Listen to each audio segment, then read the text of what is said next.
नमस्कार, मैं रीना, आप देख रहे हैं बिंदु भारत। पूर्व विधायक लक्ष्मण तिवारी ने महंत सीताराम के कृत्य की निंदा करते हुए तमाम सवाल उठाए।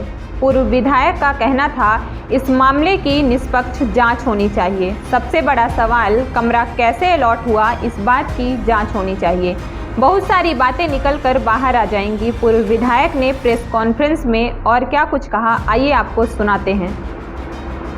कि जो ये घटना प्रायोजित रूप से राजनिवास में घटित हुई, राजनिवास में पात्रता वाले व्यक्ति का ही रुकने का उसमें निर्देश है। आपने देखा होगा कि गेट के बाईं तरफ लिखता है कि कौन रुकेगा, दाहिनी तरफ लिखता है कि ये अनधिकृत व्यक्ति इसमें प्रवेश नहीं कर सकता। हम लोग विधायक, पूर्व विधायक या प्रशासनिक स्तर के अधिकारी जिनका कैडर एसडीएम से हो, वही सर्किट हाउस में रुक सकता है, वरना विश्राम गृह में नीचे के थानेदार या सिपाही या कोई भी और जैसा भी है, विश्राम गृह में, उच्च विश्राम गृह का मतलब ही है कि उच्च कैडर के पदाधिकारी वहाँ निवास करेंगे। मेरा सवाल है कि उस नाबालिग लड़की से उसको बुलावा किसने दिया, बुलाने पर वो कहाँ से आई, उसका बुलाने पर आने के बाद सैनिक के स्कूल के गेट से और राजनिवास कौन सा गाड़ी में गई, क्या वो वाहन जब्त हुआ, और फिर गाड़ी से गई तो उतार के उसको अड्डे तक किसने पहुंचाया, उसका खुलासा नहीं हुआ।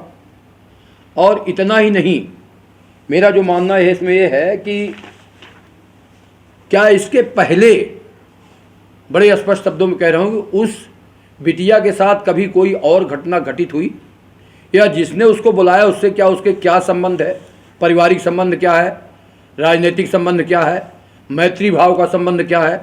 अगर ऐसे संबंध हैं तो पूर्व में भी क्या उसके साथ ऐसी कोई घटना घटी है, ये भी एक सवाल उठता है।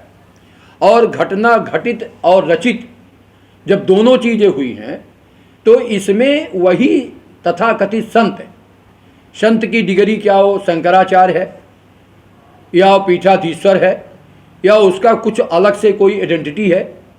मैं ये सवाल करता हूं कि अभी तक तो कलेक्टर महोदय संज्ञान में लेकर उस एसडीएम को यहां से हटा देना चाहिए। पुलिस का एसपी की जिम्मेदारी पूरे जिले की, चाहे वो अपराधी हो चाहे नागरिक हो, सुरक्षा की जिम्मेदारी पूरे जिले की, कानून व्यवस्था की जिम्मेदारी पूरे जिले की एसपी की होती है। उसके ऊपर यहाँ पर बैठे हुए एआईजी रैंक के आदमी, डीआईजी रैंक के आदमी, आईजी रैंक के आदमी, और उसके ऊपर भी यहाँ रीवा में बैठे हुए लोग, क्या उसके पुनरीक्षण कोई गणना किया, क्या उसका निरीक्षण किया? और ये बहुत सारे सवाल ये हैं कि इस घटना के बाद तुरंत 12 बजे रात अगर एक घटना घटने के बाद उस बच्ची को कौन, उसके पहचान के लोग उस बस स्टैंड में ताके थे या कौन ले जाके पहुंचाया, अब पहुंचाने के बाद वो कौन भागा, अगर इतना भी पुलिस ने नहीं किया है, सारा आइडेंटिफिकेशन, जिस संत की फोटो रीवा शहर के चारों तरफ गेट लगा के पटी हो, आइडेंटिफाइड हो, तो ये सामान्य अपराधी जो किसी की हत्या कर देगा उसके, इसके लिए तो इनके पास कोई जगह ही नहीं है। पुलिस का ये काम जो है कि किसी अपराधी को पकड़ना, अपराध से उसको मुक्त करके लोगों को उसमें न्याय दिलाना। इसी तरह की घटना में हमारे अगडाल के मिश्रा जी बैठे फौजी हैं, सूबेदार, इनके भाई को शरेआम यहाँ पर कर दिया गया चुरहटा थाने में, कोई देखने वाला नहीं, कहते को तो लटक गया है। मैं ये सवाल कर रहा हूँ कि 200 किलोमीटर अगर आइडेंटिफाइड अपराधी या चारित्रिक अपराधी या हैबिचुअल अपराधी यहाँ से राजनिवास जैसे इतनी बड़ी सुरक्षित जगह से, वीआईपी जगह से निकल के गया, तो पुलिस ने यहाँ से सिंगरौली के बीच एक रात में वो कहीं सीधी में किसी भीतरी तरी किसी गांव में रुका।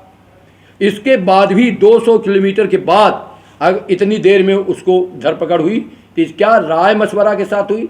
मैं तो सिंगरौली पुलिस को और वहाँ के जो एसडीओपी है पाठक को, उसको मैं धन्यवाद देना चाहता हूँ प्रेस के माध्यम से कि उसने हिम्मत के साथ, वो तो फिराक में था कि मुंडन करा के हम निकल जाएं, परंतु वो मुंडन करने के पहले एक सज्जन ने आज हमको कल बताया, बहुत लोगों की एक तमाशा चल रहा है जो रीवा में, बताया कि वो प्रथम अध्याय उसका पूरा करके भागवत गया है। अब इसका मैं अर्थ नहीं समझ पाया कि प्रथम अध्याय काहे का पूरा किया है। बोला एक प्रथम अध्याय उसने भागवत का पूरा किया। ये भागवत के रचयिता कौन थे, मतलब इसके आयोजक कौन है? उनके यहाँ भी होटल है और दूसरे होटल पर निवास कराने का क्या तात्पर्य था? इसका मतलब ये कोई प्रायोजित घटना है और प्रायोजित प्रोग्राम है, रुपए के लिए है। ऐसे लोग जो संलग्न हैं, जिनकी फोटो तमाम चौराहे पर लगी है और इनके जीवन परिचय का अगर पुलिस को, प्रशासन को कुछ नहीं मालूम है तो इसका मतलब यह है कि अब आदमी रीवा जिले का कोई सुरक्षित नहीं है। यहाँ 2 एसपी की जरूरत है, यहाँ 2 कलेक्टर की जरूरत है, यहाँ 2 कमिश्नर की जरूरत है। एक ऐसे कमिश्नर, एसपी, कलेक्टर जो नेताओं के हाव भगत करें, उनके देहरी पर जाके वंदना करें, और दूसरा ऐसा कलेक्टर और एसपी हो जो जनहित का भी काम करे, जन कल्याण का भी काम करे। मैं इन्हीं तमाम मुद्दों के लिए मैं आपके बीच आज प्रेस कॉन्फ्रेंस कर रहा हूँ। और एक बड़ी बात यह है कि वो पकड़ा गया है अपराधी, तो ये सार्वजनिक किया जाए कि और कौन कौन सा उत्तर प्रदेश में उसके खिलाफ घटना में संलग्नता है, और जो जिस अपराधी द्वारा तथाकथित कौन पांडे आया है नाम, विनोद या क्या, मैं नहीं जानता हूँ, मैं तो अखबारों के माध्यम से जानता हूँ। और ऐसे लोग जो ऐसे प्रोड्यूसर हैं, फिल्म के कलाकार हैं, इस पूरी फिल्म का सार्वजनिक रूप से प्रशासन करे, क्योंकि जनता में आक्रोश है और जन भावना में इसका बड़ा तेज असर है कि यहाँ का प्रशासन फेलुअर है, यहाँ कोई सुरक्षित नहीं है। अभी कल मुख्यमंत्री जी आए और अपने आप को उत्तर प्रदेश की तरफ पर बुलडोजर वाले मामा कहने लगे, कहवाने लगे, प्रचारित कर रहे हैं कि ताकि 2023 तक बुलडोजर बाबा हो जाए। मैं स्वागत करता हूं मुख्यमंत्री जी, अगर आपने तहे दिल से कहा है कि उनको दमी जोत कर दो, उनको अपराधियों को बिल्कुल परास्त कर दो, और आपने उनका घर द्वार गिराने का सब जो कहा है सार्वजनिक रूप से, अगर 3 दिन में अब उसकी कार्रवाई नहीं होती है चिन्हित अपराधी की, और 15 दिन में चालान पेश करके 3 महीने में न्याय नहीं मिलता है, तो मैं मानूंगा कि इसमें संलिप्तता पुलिस की भी है, प्रशासन की भी है, नेता की भी है। हमने तो टीवी में, चैनलों में, आपके व्हाट्सएप के माध्यम से देखा है कि माननीय इस प्रदेश का गृह मंत्री गीता थाम रहा, रामायण थाम रहा है और अंगूठी थाम रहा है।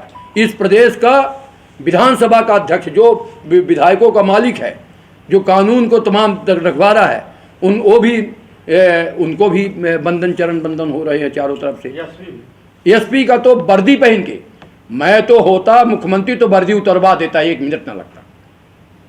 वर्दी पहनकर वर्दी की गरिमा कलंकित किया है, देशभक्ति जनसेवा की वर्दी पहन के अगर इनको आचरण नहीं, इतना तेज चल रहा है कि एसपी, इतना मैं तो ये मानता था कि नहीं इनमें कुछ दम है, मगर दम दिख गया कि जो राणबाजी करने हरीबा में संत के ढोंग पर आया हो, उससे टीका लगवा रहे हैं। इससे बड़ा आश्चर्य मुझे कुछ नहीं हो सकता, क्योंकि मैं इस बात के लिए बेबाक। बाबा स्वयं अधिकारियों के पास और नेताओं के पास पहुंचते थे कि कोई ले जाए? नहीं, दलाल थे उसमें, वो तो सब एक बताया चैनल था, दलाली थी, और वो दलालों ने तमाम तरह से ऐसा रैकेट और जाल फैला रखा है। ये तो अभी एक उदाहरण है, अगर इसकी सीआईडी की मैं जांच की मांग कर रहा हूँ, और उसमें दूध का दूध और पानी पानी हो जाए, तो उच्च अधिकारियों से सीआईडी की जांच हो।